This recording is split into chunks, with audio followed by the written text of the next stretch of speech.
Welcome everyone to the channel. Let's get into it.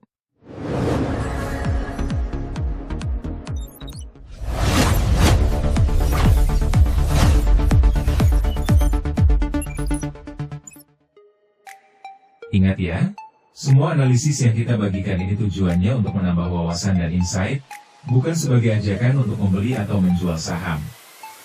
Keputusan investasi tetap ada di tangan kamu sebagai sahabat analisa. Jalankan risetmu sendiri dan pilihlah langkah yang terbaik sesuai profil risiko masing-masing. Datang kembali di channel kita.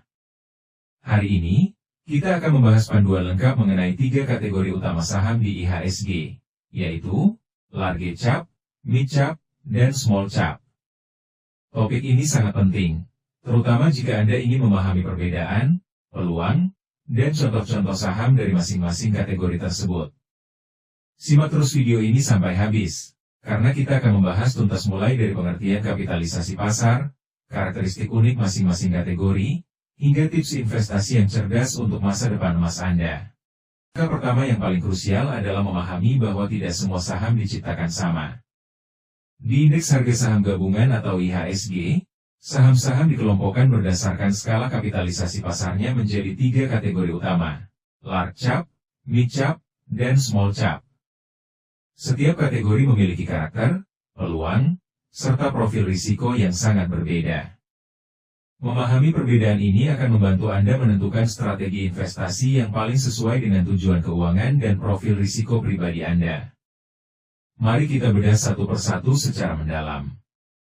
Sebelum melangkah lebih jauh, kita harus memahami apa yang mendasari pengelompokan ini, yaitu kapitalisasi pasar atau market capitalization. Kapitalisasi pasar adalah nilai total perusahaan di bursa yang dihitung dari harga saham dikalikan jumlah lembar saham yang beredar. Di pasar modal Indonesia, perusahaan dengan nilai di atas 10 triliun rupiah dikategorikan sebagai large cap. Sementara itu, perusahaan dengan nilai antara 1 triliun rupiah hingga 10 triliun rupiah masuk dalam kategori mid cap, dan perusahaan dengan nilai di bawah 1 triliun rupiah disebut sebagai small cap. Secara proporsi, pasar kita didominasi oleh large cap yang menguasai sekitar 70% pasar, diikuti mid cap sebesar 20%, dan small cap sebanyak 10%. Kategori pertama adalah large cap, atau yang sering kita kenal dengan istilah saham blue chip. Perusahaan dalam kategori ini adalah raksasa industri yang sudah sangat mapan dan memiliki fundamental yang kokoh.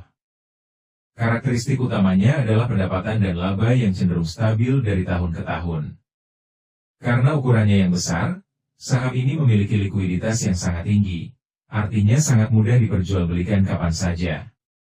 Keunggulan lainnya adalah rutin membagikan dividen dan memiliki risiko yang relatif lebih rendah dibandingkan kategori lainnya, sehingga sangat cocok bagi Anda yang merupakan investor jangka panjang dengan profil risiko konservatif. Sebagai gambaran nyata, mari kita lihat beberapa pemimpin pasar di Indonesia. Di sektor perbankan, kita memiliki BBCA, Bank Sentral Asia, dengan kapitalisasi pasar fantastis mencapai 1.200 triliun rupiah lebih, serta BMRI, Bank Mandiri. Di sektor telekomunikasi, ada TLKM, Telkom Indonesia, yang menguasai jaringan secara nasional. Selain itu, ada ASII, Astra International, di sektor otomotif dan Unfair, Unilever Indonesia, di sektor konsumer. Perusahaan-perusahaan ini adalah pilar ekonomi nasional yang menawarkan pertumbuhan konsisten dan manajemen yang sangat profesional. Beralih ke kategori kedua, yaitu mid cap atau saham lapis kedua, Secondliner. Ini adalah perusahaan yang sedang berkembang pesat dan memiliki prospek ekspansi yang luas. Karakteristik menonjol dari saham mid cap adalah potensi pertumbuhan laba yang lebih tinggi dibandingkan large cap. Namun, perlu diperhatikan bahwa risikonya juga sedikit lebih tinggi dan harga sahamnya cenderung lebih fluktuatif. Saham ini menjadi primadona bagi growth investor atau mereka yang mengincar pertumbuhan nilai modal dalam jangka menengah hingga panjang. Beberapa contoh saham dalam kategori ini mencakup sektor-sektor yang dinamis. Misalnya, di sektor pertambangan kita mengenal MDKA, Merdeka Copper Gold, dan ESA Industries. Di sektor perbankan syariah, terdapat BRIS, Bank Syariah Indonesia, yang terus bertumbuh. Selain itu, ada raksasa teknologi Goto, Goto Gojek Tokopedia, dan perusahaan energi PTRO, Petrosea. Saham-saham ini menawarkan peluang dari kenaikan volume produksi atau ekspansi pasar yang agresif. Kategori ketiga adalah small cap atau saham lapis ketiga. Ini umumnya adalah perusahaan berskala kecil namun memiliki potensi pertumbuhan yang sangat tinggi jika berhasil mengeksekusi strategi bisnisnya. Namun, perlu diingat bahwa kategori ini memiliki risiko yang paling tinggi.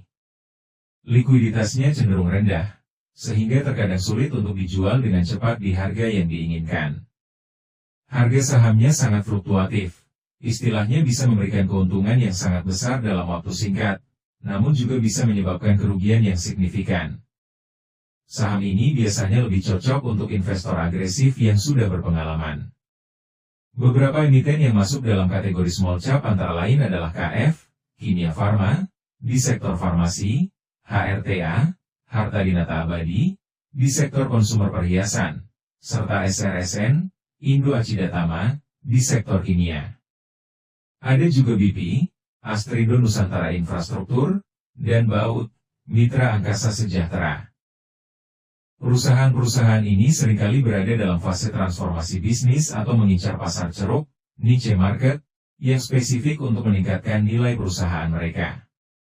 Untuk memudahkan Anda dalam memilih, mari kita bandingkan ketiganya secara ringkas.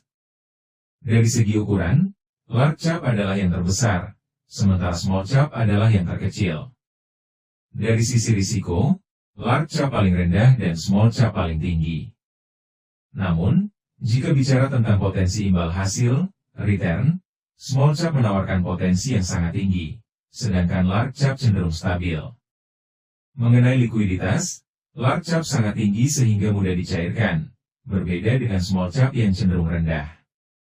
Pilihlah yang paling sesuai dengan gaya investasi Anda, apakah sebagai investor jangka panjang, growth investor, atau investor agresif. Sebagai penutup, ada beberapa tips penting bagi Anda. Pertama, selalu pahami tujuan keuangan dan profil risiko Anda sebelum menempatkan modal. Kedua, lakukan diversifikasi. Jangan menaruh semua uang Anda di satu kategori saja untuk menjaga keseimbangan portofolio. Ketiga, lakukan riset mendalam dan fokuslah pada fundamental perusahaan, bukan sekadar mengikuti tren harga sesaat. Ingatlah bahwa investasi terbaik adalah investasi yang dilakukan secara konsisten dan disiplin. Semoga informasi ini bermanfaat bagi perjalanan investasi Anda menuju masa depan yang lebih cerah. Sampai jumpa di materi edukasi berikutnya. Banyak sudah menonton video ini sampai habis. Sebelum kita akhiri, jangan lupa ya, konten ini memiliki disclaimer on, jadi pastikan Anda memahaminya. Untuk mendukung channel ini terus menyajikan analisa cuan harian bagi Anda semua, mohon luangkan waktu sebentar untuk memberikan like pada video ini. Dukungan like Anda sangat berarti bagi kami. Jika Anda belum bergabung, silakan klik tombol subscribe sekarang juga. Dengan begitu, Anda tidak akan ketinggalan analisa-analisa terbaru yang kami sajikan untuk membantu strategi trading Anda. Dan yang terpenting, jangan lupa nyalakan lonceng notifikasinya supaya Anda selalu mendapatkan update secara langsung saat kami merilis konten baru. Di kesempatan berikut, kita akan membahas saham di masing-masing kategori secara lebih mendalam. Karena bersama-sama, mari kita terus belajar dan tumbuh menjadi trader yang jauh lebih baik setiap harinya. Sekali lagi, terima kasih atas dukungannya. Sampai jumpa di video analisa selanjutnya.